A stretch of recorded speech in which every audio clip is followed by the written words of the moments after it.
retour sur le plateau, je me trouve avec Jean-Michel Huette. Bonjour. Bonjour Delphine. Bonjour Jean-Michel, vous êtes donc associé chez Bearing Point, mais vous êtes également auteur d'un ouvrage passionnant intitulé Afrique et numérique, comprendre les catalyseurs du digital en Afrique, récemment paru aux éditions Pearson. Et nous allons en parler aujourd'hui. C'est un ouvrage que vous avez rédigé pendant la pandémie et qui est très complet sur votre point de vue sur notamment comprendre cette notion de catalyseur pour expliquer l'évolution et l'accélération formidable digitale en Afrique. Et d'ailleurs, votre ouvrage comporte de nombreux schémas pour éclairer le lecteur, parmi lesquels justement une présentation de ces catalyseurs que l'on va voir à l'écran. Pourriez-vous justement nous décrire cette approche et le mécanisme de ces catalyseurs ?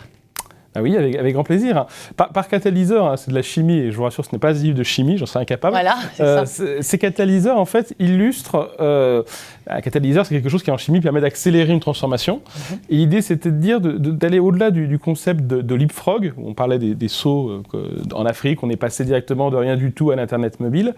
Mais c'était plutôt de comprendre, mais qu'est-ce qui permet cette transformation ? Et grosso modo, il y a 3 grandes catégories de catalyseurs que vous avez sur l'illustration. Les technologies, parce que malgré tout, les technologies, c'est la base un peu de tout ça. Les facilitateurs, parce qu'il faut des acteurs pour une transformation, c'est pas quelque chose de mécanique. Et puis il y a des usages, parce que ce qui différencie le numérique, alors qu'on appelle ça numérique, digital ou autre, de ce qu'on a connu avant avec l'informatique, le e-business, etc., c'est l'importance, au-delà des technologies, des usages, c'est-à-dire de ce que les utilisateurs en font. Les utilisateurs, ce soit des particuliers comme vous et moi, des citoyens, des administrations ou des entreprises.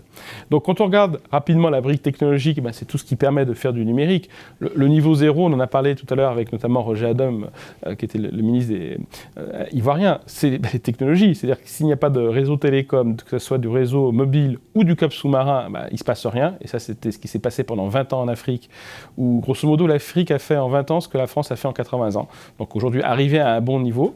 Et puis, c'est pas que les télécoms, c'est toutes ces nouvelles technologies qui arrivent, et c'est l'Internet des objets, c'est tout ce qui est data, la big data, avec des vrais enjeux, quand je pense à l'agriculture par exemple, ou à la gestion de l'eau, c'est un enjeu.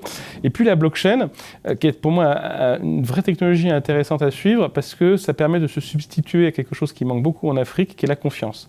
En Afrique, on a peu de tiers de confiance. En Europe, on a les notaires, la poste, les banques, etc. En Afrique, il y en a moins. La blockchain, c'est un outil de confiance. Et quelque part, toutes ces technologies, elles ont un avantage, c'est qu'elles servent à compenser des infrastructures qui sont défaillantes en Afrique, la logistique, les transports ou la confiance. Deuxième catégorie, c'est les facilitateurs, c'est-à-dire ceux qui sont les acteurs de ces transformations. Alors, il y en a un qu'on a évoqué pendant la table ronde de l'heure précédente, ce sont les institutions financières internationales, et c'est des acteurs importants parce qu'il faut financer le numérique, contrairement à ce qu'on pense. Le numérique, ce n'est pas gratuit, ça a un coût, c'est des acteurs importants de financement. On a les entreprises existantes, qu'elles soient africaines, européennes, américaines ou autres, qui sont aussi des acteurs importants parce qu'en faisant leur propre transformation, elles-mêmes, elles aident à cette transformation numérique.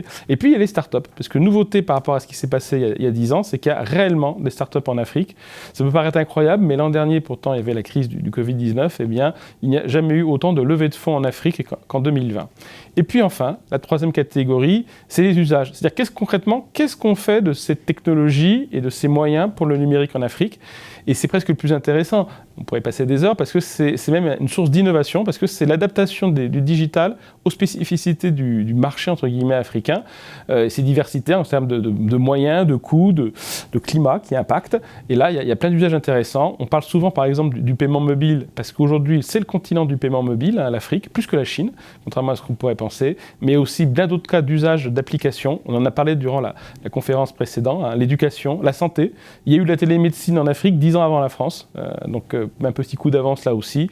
Ou par exemple autour de l'agriculture, qui reste encore le premier secteur économique du continent, mais il se passe des choses assez intéressantes dans l'agriculture grâce au numérique en Afrique. Pourtant on pourrait penser que ça n'a rien à voir, et bien si, ça a à voir.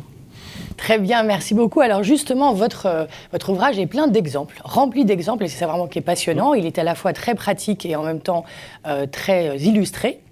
Et je voudrais revenir sur 2 choses, sur les facilitateurs que sont notamment les institutions financières dans cet essor. Lors donc de la première séquence, il a été évoqué plein d'aspects. Pour vous, quel est, au cours donc de la pandémie, l'exemple le plus probant ou le plus intéressant que vous voudriez partager, que vous partagez dans votre livre ? Alors, peu dans le livre, parce que finalement, entre le moment où un livre papier, entre le temps d'édition et le temps de sortie, il y a toujours un peu de délai. C'est la différence avec le numérique, justement. Exactement, ça on le vit en direct. Non, ce qui est intéressant, c'est qu'il y a eu une vraie prise de conscience des dirigeants, mais à la fois des gouvernements des pays africains, mais également des institutions financières, du rôle du numérique pour aider dans une crise, celle qu'on a connue. Ça ne veut pas dire que le numérique résout tout, mais c'est un vrai apport. En juillet dernier, on a fait une étude pour la Banque européenne d'investissement, et on a interviewé une trentaine de ministres de pays différents, africains, pour leur demander quel était l'apport du numérique pour résoudre la crise liée au Covid. Bien sûr, il y a eu plein d'idées qui sont montées sur la santé. Donc la e-santé, la mobile santé, etc.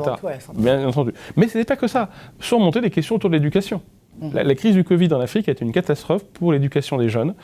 L'UNESCO pense qu'on a perdu 10 ans sur l'accès des jeunes femmes, des jeunes filles de 10 ou 12 ans à l'accès à l'éducation. Le numérique peut aider. Tout ce qui était identité numérique, on en a parlé, c'est des vrais sujets. Et une des décisions d'ailleurs importantes de la BEI, c'était de dire on va mettre une facilité de paiement de 750 millions d'euros, donc ça a été validé d'ailleurs en Commission européenne, pour aider au développement du numérique en Afrique, dans le cadre de cette crise du Covid. Et encore une fois, ce n'est pas que de la santé, c'est aussi de l'éducation, c'est aussi d'autres dimensions qui peuvent être touchées. Alors revenons un petit peu sur la notion d'innovation qui est très importante, puisqu'on voit bien que c'est un phénomène dans lequel, à la fin, ça crée des nouveaux business, ça crée des nouvelles solutions. On a beaucoup parlé, bien sûr, de la dimension bancaire, ce fameux leapfrog sur la dimension bancaire. Pourriez-vous nous donner des exemples sur d'autres dimensions ? Vous avez cité tout à l'heure la dimension agricole ou d'autres dimensions. Partagez avec nous un exemple qui vous semble très intéressant pour le futur. Un exemple intéressant, c'est peut-être des choses qui se font autour de la blockchain. Parce que la blockchain, on pense toujours, ça c'est le bitcoin, c'est la monnaie, c'est l'Asie. Non. Il y a aujourd'hui des usages concrets autour de la blockchain en Afrique, parce que c'est cette dimension de confiance que j'évoquais.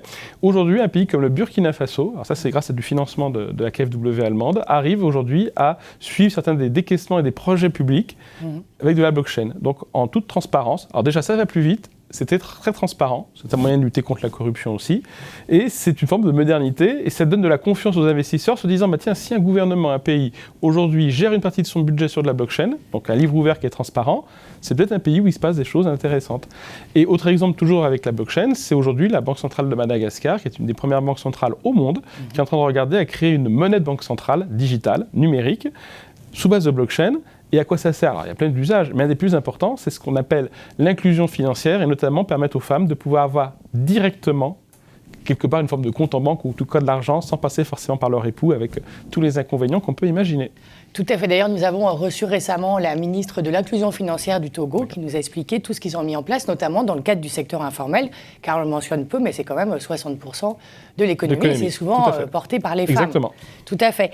Quel autre exemple vous pourriez nous donner en matière justement d'usage ? Et comme vous le savez, le thème de ce forum est à la fois sur la dimension numérique, mais aussi énergétique. En matière d'énergie, justement, quel exemple vous pourriez nous partager ? En matière d'énergie, il y a quand même de plus en plus de solutions qui se font. Ce qui est intéressant de voir, c'est que dans le domaine des startups en Afrique, il y a deux domaines qui sont loin devant les autres. C'est les fintech, donc on vient d'en parler, avec le paiement mobile, et tout ce qui est alors autour de l'électricité, green tech, donc la transformation du secteur de l'énergie grâce aux technologies. Et c'est important parce qu'on l'a évoqué, le numérique et l'électricité, vous ne pouvez pas faire de numérique, c'est pas d'électricité. Donc quelque part, il y a aussi un enjeu à ce que le numérique l'aide. Et effectivement, il y a plein de systèmes aujourd'hui qui sont en train de se développer. Reprenons un petit peu le principe des télécoms mobiles, à savoir des systèmes, non pas des gros systèmes de production énergétique, mais des systèmes très individualisés, en utilisant, je crois qu'un des intervenants le disait, le soleil, parce que c'est quand même une ressource de production énergétique fabuleuse, et le continent africain est un des mieux dotés, entre guillemets, de cette énergie. Et donc, typiquement, c'est des exemples de start-up qui se développent, qui associent le numérique et la production d'énergie propre, avec le soleil, par exemple. Très bien, merci beaucoup. Concrètement, donc on le disait, c'était un ouvrage que vous avez écrit pendant la crise. J'aimerais avoir un peu le bilan, justement, aujourd'hui. Alors, le livre est sorti, donc, je crois, en février. Et depuis, on a encore un peu plus de recul. Quel bilan vous dressez, justement, de cette accélération ? Et puis, on a parlé des technologies, vous venez parler de la blockchain, mais il y a également la notion de la data. On va retrouver aussi l'IoT, l'Internet des objets. Parmi ces nouvelles technologies, quelle est celle, selon vous, qui va se développer le plus rapidement et qui va avoir un impact dans les années à venir, d'un point de vue économique le plus probant ? rebond sur le continent? Bonne question. Je dirais sur le bilan, c'est encore un peu tôt parce que, hélas, en Afrique, la crise Covid n'est pas encore finie. Il y a tout un enjeu, notamment autour de la vaccination. Ça, on en parle assez peu, mais il y a autant de vaccinés sur tout le continent africain qu'en France. Donc, Christina Duarte l'a évoqué voilà. en ouverture, justement, parmi les fractures. C'est un vrai enjeu, un vrai souci. Donc je pense qu'on est encore quand même au début de l'histoire. Il y a encore énormément à faire autour du numérique en Afrique. Donc la crise du Covid a été un accélérateur, comme elle était aussi dans les usages en Europe. Mais ça a plus marqué les esprits encore, je pense, en Afrique qu'en Europe. Par contre, il y a encore de vrais besoins de financement. Pour moi, un des enjeux clés, c'est autour de la e-santé. Je pense qu'une des prises de conscience fortes des gouvernants, c'est de se dire on n'a pas les outils pour bien suivre notre population. Dossier médical partagé, suivi des personnes économiquement faibles, et c'est un vrai problème. Donc je pense qu'il y a un vrai enjeu autour de la santé, des filets sociaux en Afrique qui va se développer. Sur la technologie, j'ai envie de vous dire joker. J'avais écrit un premier livre avec l'Océane en 2016. Et c'est votre deuxième ouvrage. C'est le deuxième sur le sujet. Et quand il était fini d'imprimer, j'ai dit catastrophe, j'avais pas mis un mot sur la blockchain et ça semblait que ça explosait. Donc moi je me dis, d'ici la fin de l'année, il y a une nouvelle technologie qu'on connaît déjà, mais qui va montrer, c'est surtout la technologie du futur, elle existe déjà. Mais on n'a pas encore vu de cas d'usage en Afrique. Mais peut-être que dans 3 mois, je viendrai vous voir, je vous dirai, j'ai oublié ça, et ça, on l'a vu. Et ça, c'est ça, je trouve, qui est intéressant dans ces usages et cette innovation pour le numérique en Afrique, c'est qu'il y a des usages qu'on n'a pas en Europe, qu'on n'a pas en Asie, et qui apparaissent en Afrique, et des fois, c'est dur de les prévoir. Mais par contre, c'est aussi super fabuleux de les suivre. Parce que quand on devient acteur, et ce qu'on a un peu la chance aussi chez Bearing Point de faire, de cette transformation, c'est un vrai plaisir. Et un vrai impact, d'ailleurs. Très bien. Eh bien, écoutez, merci beaucoup. Merci à vous. Je remontre donc l'ouvrage. Je ne sais pas si on peut le voir. Donc, Afrique et numérique, comprendre les catalyseurs du digital en Afrique. Je pense qu'on le voit bien, là. Donc, qui est disponible en librairie et également, j'imagine, Amazon, Fnac, en numérique. Tout à fait, voilà. Et je vous remercie, Jean-Michel.